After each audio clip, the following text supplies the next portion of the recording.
My name is Jake Wilson. I'm 54 years old. For nearly 20 years, I was the invisible systems analyst, the backbone of Meridian Technologies. I was the man people didn't even remember the face of, but who kept the computer systems running quietly in the background of their entire lives. And one Monday morning at 9:13, that silence was shattered. "Jake, we're eliminating your position," Daniel said. He said it so flatly, so coldly, like he was crumpling a piece of paper on the desk and throwing it in the trash. Vanessa from Human Resources was already sitting next to him with prepared files. Everything had been planned in advance. "Empty your desk by the end of the day." I nodded my head. I didn't argue, I didn't beg. A voice inside me was screaming, but my lips had no words, because I already knew. For weeks, the atmosphere in the office had changed. My name wasn't mentioned in meetings. Young kids were given meaningless projects, while on my computer, my permissions were being quietly restricted.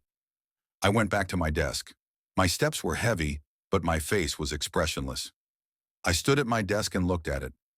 17 years of belongings. A small cactus, a dusty coffee mug, the clay mug my son made in high school. Photographs. I started putting them all in a box, one by one. At that moment, I understood. Erasing a life takes only a few minutes. The young employees looked up. Then they quickly turned their eyes back to their screens. I had trained all of them.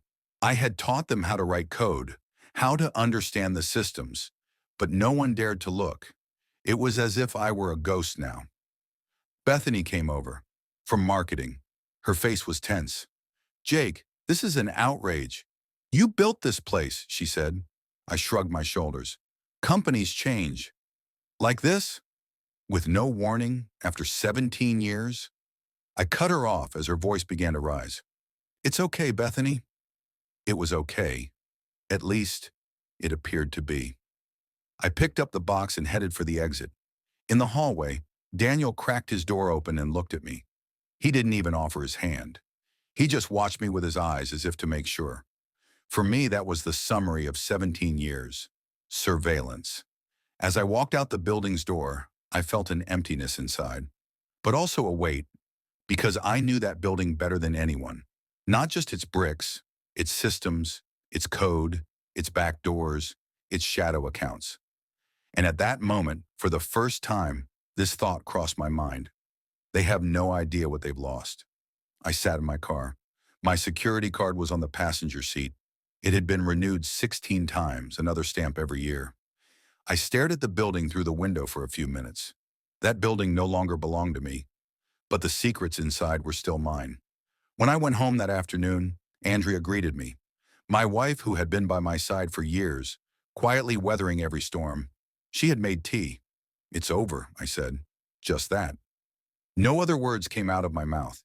She touched my shoulder, but she noticed the coldness in my eyes. Silence spread through the house. At midnight, I couldn't sleep. I opened my drawer. In the very back was a small metal box I kept hidden. Inside was a flash drive. It was a backup of a security system I had set up years ago for the company's legal department, an insurance policy no one else knew about. My hands didn't tremble as I opened the box. On the contrary, there was a strange peace, because I was no longer just a guy who had been laid off. I was now a man with his back against the wall, and no one can predict what a cornered man will do. That night, I made myself a promise. This wouldn't end here. In the first weeks after being fired, my life seemed shattered. There was a silent worry on Andrea's face. Even while making coffee in the morning, she would avoid my gaze. My son Jason had left for college. He only called occasionally now. The silence at home was as heavy as it had been at work, but there was no silence inside me. Inside, there was a voice humming, "They can't do this to you."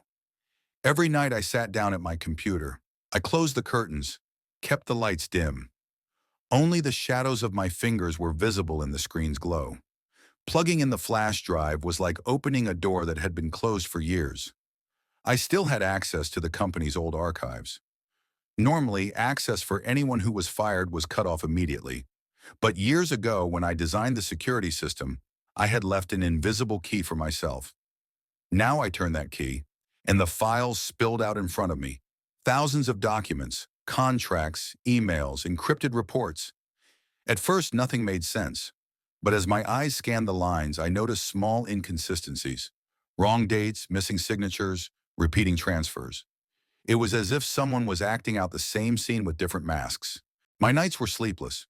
When Andrea saw me still at the computer in the early hours, she didn't say anything. She would just put a thin blanket over my shoulders. But I wouldn't even notice. My eyes were locked on the screen. One night at 3:47 a.m., I found the first real clue. The name of a subsidiary called Aurora Investments appeared again and again on a secret payment list.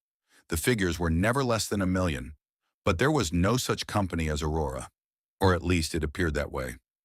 I searched Google, no results came up. I scanned government records, no trace. But in the old system backups on my drive, Aurora's code was linked to Meridian's main database. So this phantom company had been created from within. A chill ran through me, because this wasn't a simple accounting error.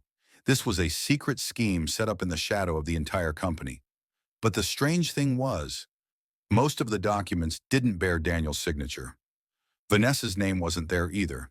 Instead, the same three names kept appearing. Robert Myers, Chief Financial Officer; Stephen Collins, Operations Manager; Marisa Lane, Head of the Legal Department. I had sat in the same meeting room with all of them for years. They laughed at the table while I deciphered computer passwords. And now I understood that behind those laughs were much darker things. That night I wrote a single sentence in my notebook.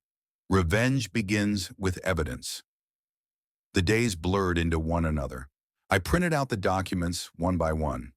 As I meticulously filed the papers, I added notes. Andrea noticed the boxes. "What are these, Jake?" I didn't look her in the eye. "Just some old work stuff, memorabilia." But I saw suspicion in her eyes. Maybe she realized I wasn't saving the past. I was building the future. A week later, I felt the real danger for the first time. I found an envelope in our home mailbox addressed to me. Inside, only a single sentence was written. "Stop digging, Jake."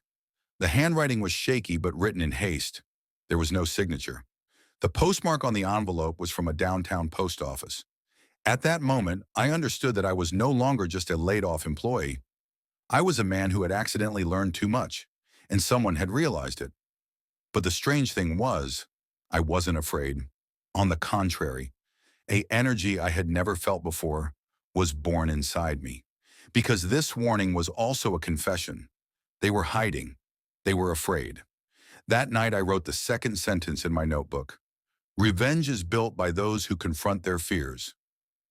For a few days I felt eyes watching me when I went out. Sitting in a cafe, I saw the man at the next table constantly eyeing me. Going home, I noticed a black car on the corner, parked in the same spot for 3 days. I didn't say anything to Andrea, but at night, I propped a chair against the front door and checked the windows. At the same time, I made copies of the documents and hid them in different places. I hid one copy inside an old bicycle in the garage, another behind the bookshelf in Jason's room. If anything happened to me, the secrets would live on after me. With each passing day, the pieces began to fit together. Aurora wasn't just a phantom company, it was Meridian's black box. Money hidden in tax havens, fake bids, phantom projects. And at the center of this whole scheme were Robert, Stephen, and Marisa. My fall was their rise. The more I stayed silent, the more they won. But now I knew. This time, I wouldn't be silent. One night I looked at myself in the mirror for a long time. My eyes were tired, my hair was messy. But deep in my eyes was something else. Determination. The silent man, Jake Wilson, was dead. In his place was a patient hunter, gathering evidence from the shadows. And this hunt had already begun. The first step of revenge was silence. But the second step was hearing the cracks. And those cracks had started whispering from every corner of my life. I still sat at the computer at night, hunched over the documents. The fake identity of Aurora Investments became clearer with each passing day. But it was also clear as day that they were aware of me. The shadows following me on the street, the warnings in the mailbox. And then the doorbell rang. My son Jason was standing at the door, his backpack on his shoulder, a tired college student look in his eyes. Dad, he said, trying to smile. We hugged. Andrea fled to the kitchen to hide her tears. Jason, burdened by the guilt of not having been home for so long, started asking questions as soon as he sat down at the table. Dad, I heard you got laid off. Is it true? I was silent for a moment. Yes, they decided. It's over for me. How can that be? You gave them years. That company wouldn't exist without you. I just shook my head. But when he looked into my eyes, my son saw something else. You're hiding something, Dad. What did you find? I wanted to protect him. I wanted to lie. But Jake Wilson was no longer a man who lived with lies. The company isn't what it seems, Jason. There's dirty stuff going on there. And now I know all about it. His face turned white. Dad, don't get involved. These are powerful people. I touched his shoulder. Jason, they've already fired me from everything. I have nothing left to lose, but they have a lot to lose. A few days after that conversation, an unexpected phone call came. The number was blocked. I answered. A familiar voice came from the other end. Stephen Collins. Jake, we know what you're doing. You're playing with documents. This is a dangerous game. His voice was calm, but the threat underneath was ice cold. I'm not playing with documents, Stephen. I'm just uncovering the truth. There was a short silence. Then he lowered his voice. Listen, I respect your history, but if you go down this road, you risk not only yourself, but your family. I hung up the phone. My heart was beating fast, but strangely I felt anger more than fear. The thought that they pitied me, that they spoke as if bestowing a favor upon me, that was what I couldn't stand. That night I wrote the third sentence in my notebook. Revenge is the work of those who do not bow to humble threats. A week later, the unease in Andrea's eyes grew. Jake, the boxes in the garage, the documents, what are these? What are you hiding from me? I was silent, because even if I told Andrea everything, she wouldn't understand. For her, these were just papers. But for me, these documents were like weapons, like bullets. This is my fight, Andrea, I finally said.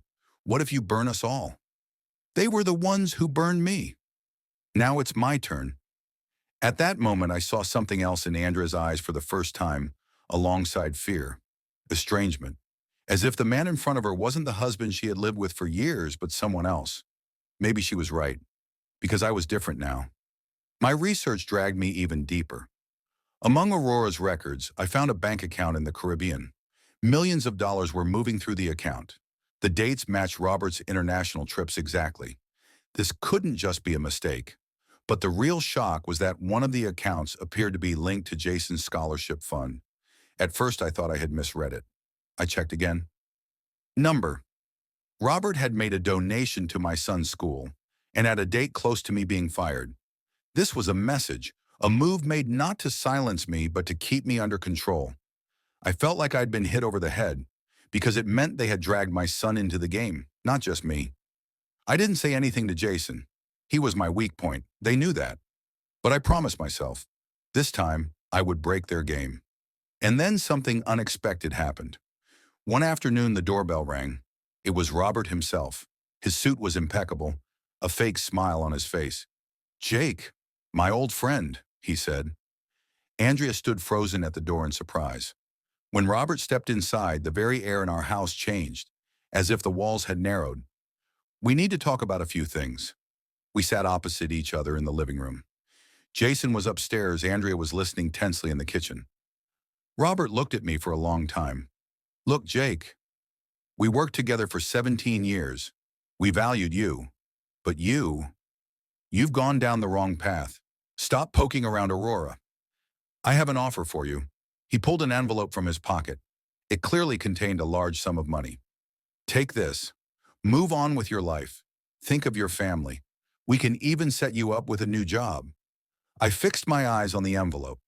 Something inside me snapped at that moment. Robert, you really never knew me. I'm not someone who can be bought with money. When you fired me, you forgot one thing. I'm still breathing. And as long as I'm breathing, I won't bow to men like you. His face tightened. His smile disappeared. He slowly stood up. Don't take this personally, Jake. We're just doing our jobs. If you continue on this path, You'll regret it. He slammed the door and left.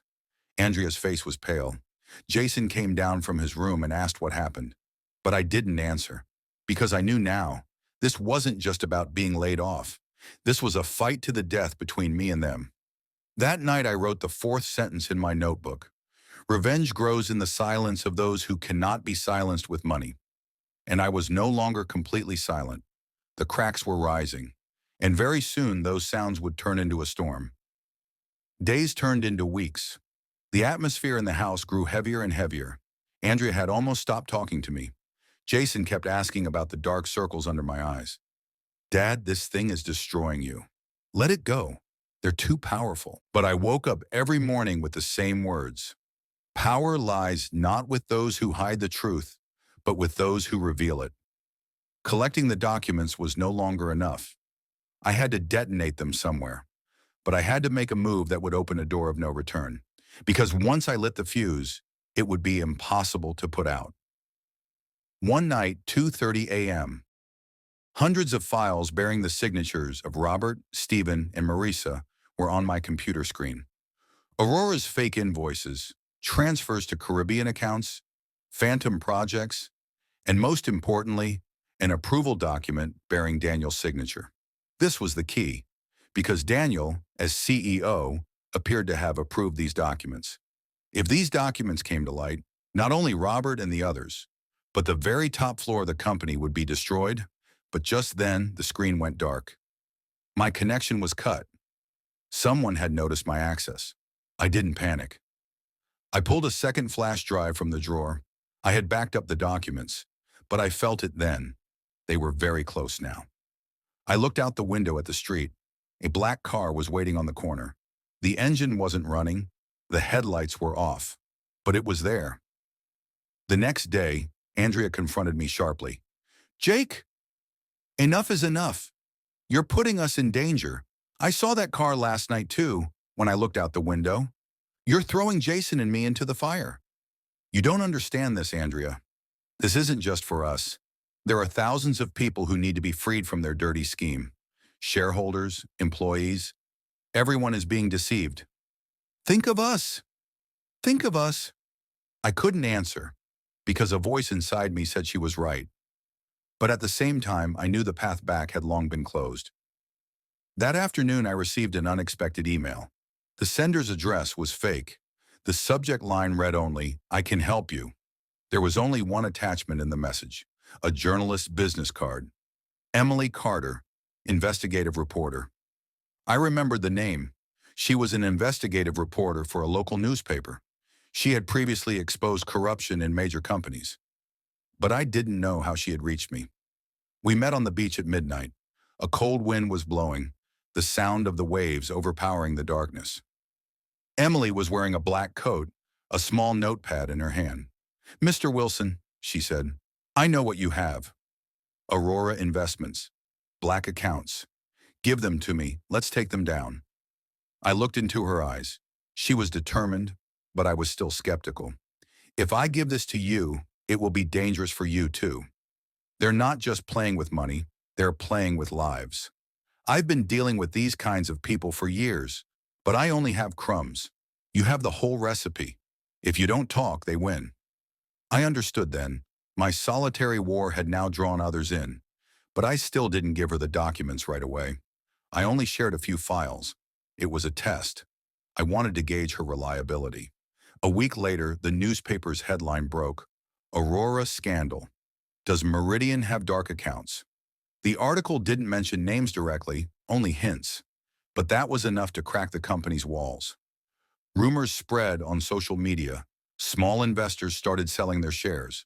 The company's value dropped 12% in 3 days. Daniel held a press conference. He tried to appear calm in front of the cameras. "Meridian is a completely transparent company. These allegations are baseless. We will launch an investigation." But as I watched his face on screen, I saw something. That faint tremor in his eyes. Because Daniel knew the documents really did exist. Just then, my phone rang. Blocked number again. I answered. This time, it was Marisa's voice. Cold, icy. "Jake, this can end here. We know what you leaked to the press, but we have documents on you too. We don't want to harm your family. Don't escalate this." I was silent. She was silent. A few seconds passed that felt like minutes. Finally, I spoke. "Marisa, all my life I've seen the truth inside computers. And I've learned this. No system stays secret forever. Yours won't either." I hung up on her. That night, Andrea packed her suitcase. "I'm taking Jason to my sister's. Do whatever you want, but we can't stay here any longer." I tried to hold her hand. She wouldn't let me. There wasn't fear in her eyes, but disappointment, as if I were no longer her husband, but had turned into a stranger. As I saw them off at the door, I felt an emptiness inside, but also a lightness, because nothing was holding me back anymore. Now it was just me and their secrets. 2 days later, Emily called. "Jake!" There's panic inside the company. Some employees are starting to talk, but I need more evidence. If we don't drop the big bomb, they'll recover. I touched the flash drive in my pocket. It contained Daniel's signed documents. "Okay, Emily, I'll give it to you. But on one condition, all the names will be printed openly. Robert, Stephen, Marissa, all of them." She was silent. Then in a determined voice, "Deal," she said. That night I wrote the 5th sentence in my notebook. Revenge is the storm that breaks at the end of silence, and I was ready to unleash the storm. When I passed by the Meridian building, I gripped the steering wheel tightly. Behind those bright windows, the same hustle and bustle was still there. People were rushing around with their coffees, going into meetings, preparing presentations. It was as if nothing had changed. Yet it had been exactly 3 months since I'd been thrown out of that building like a ghost. And in those 3 months, the fuses I had placed under their world had begun to burn quietly. But the most dangerous fire wasn't inside the building. It was inside me. Every night I got lost at the screen, in the lines of code. During the sleepless hours, my mind grew foggy. My heart raced. I wasn't just planning anymore.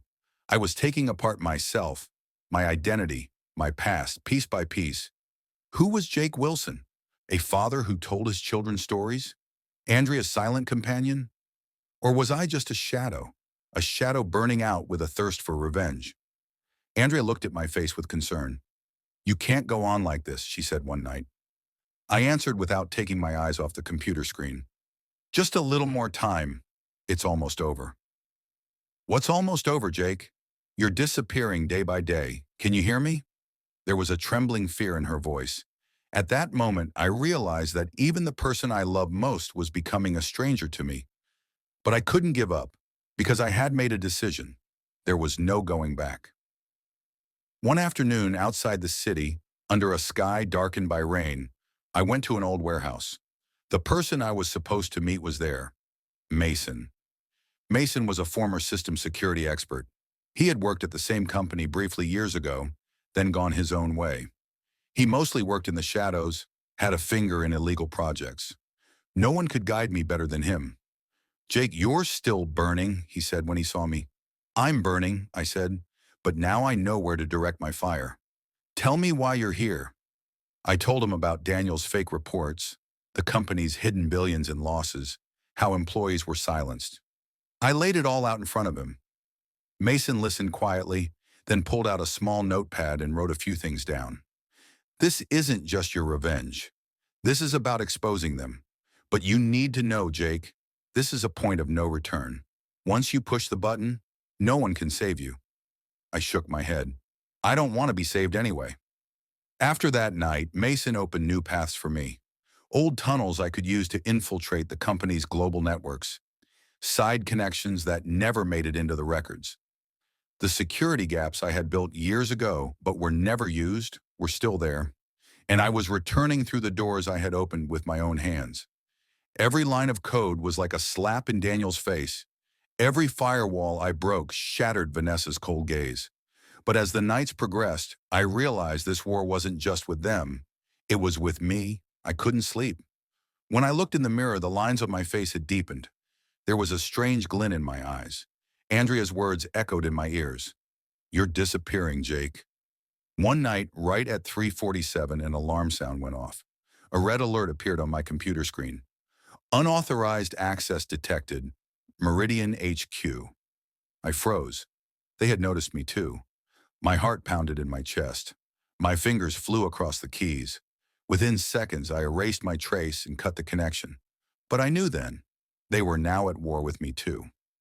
My phone rang. It was Mason. Did they track me? I asked. I told you, Jake. Once you go down this road, you're not alone. They see you too. Now you have to be careful, because you've risked not only your job, but your family. Those words made all the weight inside me even heavier. Andrea, my son, my daughter, was I dragging them into this fire? But then I remembered. That Monday morning, Daniel's look, that contemptuous, cold look, and an answer echoed in my heart once more. No, I won't turn back before this road is finished. The storm inside me was now unstoppable. Cracks had formed in Meridian's walls, and I was the darkness seeping through those cracks. It was exactly 2:15. The city lights glittered in the distance, but in my room there was only the cold light of the screens. I was living through the same nights I'd spent sleepless for Meridian for years, but this time it wasn't for them. It was against them. As my fingers danced on the keyboard, my mind was in a state of icy clarity. I used the old access paths Mason had given me. Deep within the systems were archive rooms that no one but me knew about, and the documents hidden in those rooms. As my fingers danced on the keyboard, my mind was in a state of icy clarity. I used the old access paths Mason had given me. Deep within the systems were archive rooms that no one but me knew about, and the documents hidden in those rooms, reports they manipulated. They were all evidence. I was just going to bring this evidence to light. I breached another firewall. A file name I hadn't seen in years appeared on the screen. Project Argon Confidential. My breath caught. This project was the company's black box, a file never disclosed to the outside, known only to top executives. I'd heard about it years ago, but it had never been shown to me. I opened the file. Rows of reports, secret transfers, offshore accounts. Millions in losses exploited off the backs of employees, hidden from investors. And at the end of every page, the same signature. Daniel Crawford. My eyes scanned the lines. The anger inside me swelled. The signature of the man who had belittled me for years as just a technician was sealing the dark side of a whole empire. That night, I made a decision. I would strike my first blow right between their eyes. I planted a time virus in the company's internal network. The next morning at 9 o'clock, just as the office was getting crowded, the entire Project Argon files would be automatically sent to the internal email chains. Every department, every employee, every manager, they would all see these documents. I leaned back in my chair. My hands were shaking, but not from fear. It was the anger that had built up inside me for years finally taking a real form. I barely made it to morning. I watched the hours pass without even blinking, staring at the screen. At 8:59, my heart felt like it would burst out of my chest. And then, 9 o'clock. The system came alive at once. Thousands of emails sent simultaneously. Files, documents, evidence. They spread through all the veins of the company, not like a virus, but like a truth bomb. On a live stream passing the Meridian building, notifications hit hundreds of employees' phones at the same time. People looked at their screens, their eyes widening. Whispers, shouts, protests. The executive floor was in turmoil. I imagined Daniel's face, the shock on that arrogant, cold man's face, Vanessa's trembling hands, the entire office turning on them as they read the truth. At that moment I understood. My first blow had landed. But this was only a beginning, because at the same time, thanks to a small bridge I had placed within the system, copies of the documents began to go to the investors' email addresses as well. Now it wasn't just the employees. The money people were in on it too. Mason messaged me, "You've become their nightmare, Jake. But be careful. You're the prey now." He was right. I had struck the first blow, but now they would turn all their power on me. That night, when I lay down in bed next to Andrea, I closed my eyes quietly. There was a strange peace inside me. For the first time in months, I took a deep breath. But in the darkest corner of my mind, this sentence echoed, Act 1 is over. The real fight starts now.